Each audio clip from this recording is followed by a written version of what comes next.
Hey, today we're going to be doing something awesome, which I love putting new parts on the Jeep. I got a JK here. We're going to be putting a different bumper on than this guy right here. This is a factory stock bumper. It's got a LED light. I'm going to take this light off and take the bumper off. So, some things you want to know about the bumper. There are 4 bolts on each side of the JK bumper. Now the JK has got a frame going down just like any other H frame, and it's sitting like this, and there's 4 bolts on each side of, let's call them the fist for that matter, but there are 2 big metal plates on either side of here. There's also a lot of plastic connectors that you're going to have to take off with. You could get a tool that they call a remover tool for these guys. I'm going to use a screwdriver because I don't have fancy tools. But you're going to have to get inside and get the bolts out of either side, 4 here, 4 there, before you can put on the new bumper. You're also going to have to remove the factory fog lights, which there are some bolts on the back side that we'll show you, and you have to unplug those. First things first, all I'm going to do is take off this aftermarket light, and this is an LED bar. All it is a couple of 19mm bolts. Ironically, the same bolt size pattern that we'll use for that. I also have to take off my plates and put this plate aside. I'll do that really quickly. Okay, so there's a big piece underneath here that you're going to need to remove. And that's this big old plastic piece right here.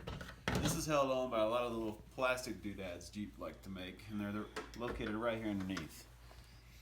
So these are the guys that you have to use a screwdriver to work into the edge. And it's even got a slot. You can see it right here.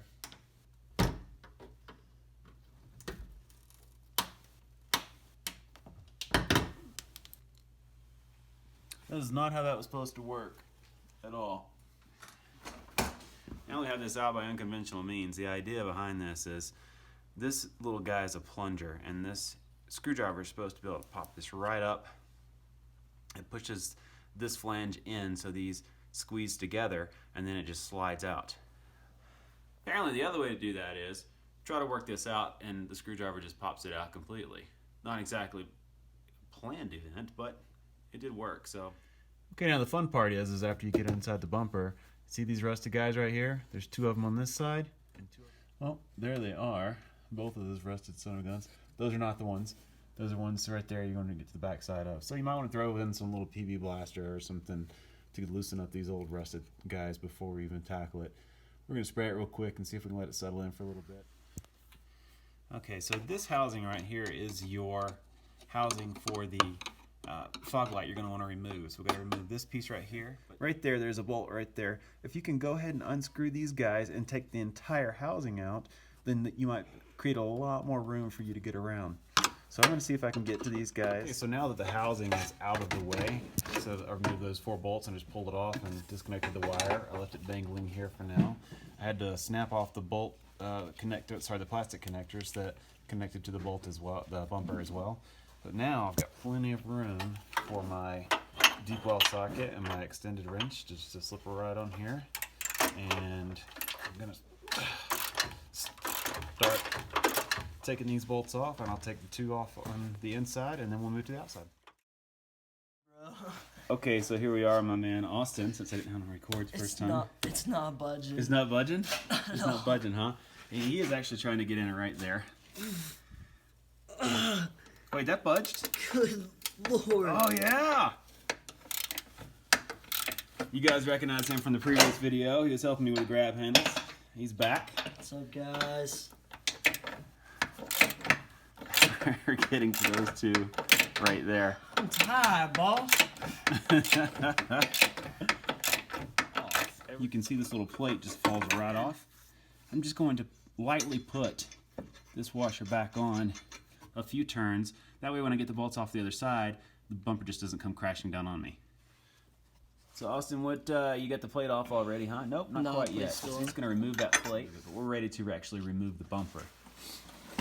Oh, he's already got it going.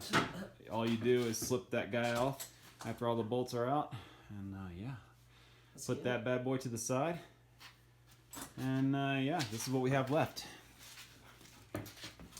That aftermarket light's just sitting there. It's just waiting for the next bumper to go on, and you can see what I'm talking about, the 2 big fists on the end, one there, one there. This is a great time to inspect all the front end and clean all the components. Now these guys are free. to come out. So we're going to take these guys out and set them aside, and they'll be available to install in the next, okay, as we're cleaning up the bumper, it's good to note that we've got 2 more little plastic doodads to remove, and they do have a Phillips head attachment, but I'm going to tell you right now, that's probably not going to work. You can have a couple of options. Try the Phillips head first, see if it pops up, unscrews, and you can just remove this little piece right here, because the aftermarket bumper is going to fill that spot, along with the winch plate that comes with the bumper that I have. Also, another way you can do it is take a 1/4-inch drill bit and go straight through that section right there, and then they should just pop right on up. So that's what we're going to do next. Okay, so this Barricade bumper was delivered straight to my door, and Austin's about to do some unboxing there. I appreciate the cameos, man. I'm here for you. You know it.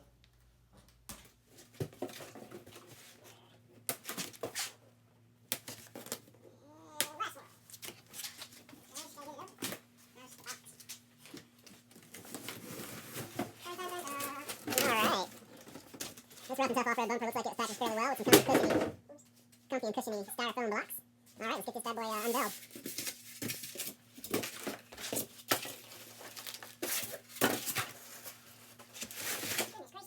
You probably make sure all the... Yeah. Okay. At least we know the styrofoam is packaged nice and tightly. That should be the hardware bag right there. Yeah. Excellent. Lots of bolts and stuff like that. Should be inside that guy. We'll open it in a minute. Alright. Sneak peek. Oh yeah, look at that. That is gorgeous.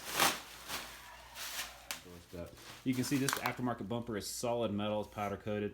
It's got 2 holes for the aftermarket light. It's already got the winch plate involved, as well as the fairing areas to attach. It's also got the pre-built areas for the fog light, and it also has the D-ring attachments, which this bumper should have come with, and should be in this guy right here.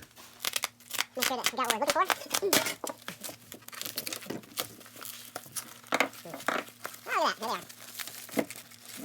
The 2 D-rings and some hardware to come with installing the bumper there. Some plastic doodads for license plates and screws, I would assume, and of course the all-important instructions. Alright, so now that we've got the bumper off, we have done some prep work on this bumper to go on, and we're about ready to install it. Of note, we've got the fog lights. This is the factory fog lights. All we did was put them back in with the tilt screw facing downward so you can actually access it. And you did that on both sides using the factory housing. They gave you some hardware to just re-bolt that on there, which is one of the reasons I got this bumper. And now what we're going to do is pick it up. It should be a bolt-in pattern. Slide it on. Use the plates that came off the old bumper. It should flip right on over here like that as soon as it goes through on the outside, and we have some for the inside as well. So this should be all set to do. One of the great things about this bumper is it came pre-greased, so everything is ready to go. So this bumper is heavy, but it's not so heavy that you can't pick it up. Now, it's good to have guidance from someone, or extremely good luck. All I'm going to do is start bolting this thing on, and then I'm going to take the aftermarket light that I have, unbolt it from this plate, and use the existing available slots here. So I'll get all that done, and yeah, I'll show you the finished product. All right, so the bumper's all on. The aftermarket looks good. The stock fog lights just fit right in with some little adjustment to the wiring. You do have to cut the wiring not in 2. You don't have to take it apart. You just need to make room and wheel it loose, and then retape it and put some structure on it. You can see my aftermarket light fit in just nicely on the provided holes, and the bumper looks fantastic. Austin had a great idea, painting these guys black. These look great when he did that. I like it a lot. Only thing that's missing now is a winch. This is a great looking bumper. Mm-hmm.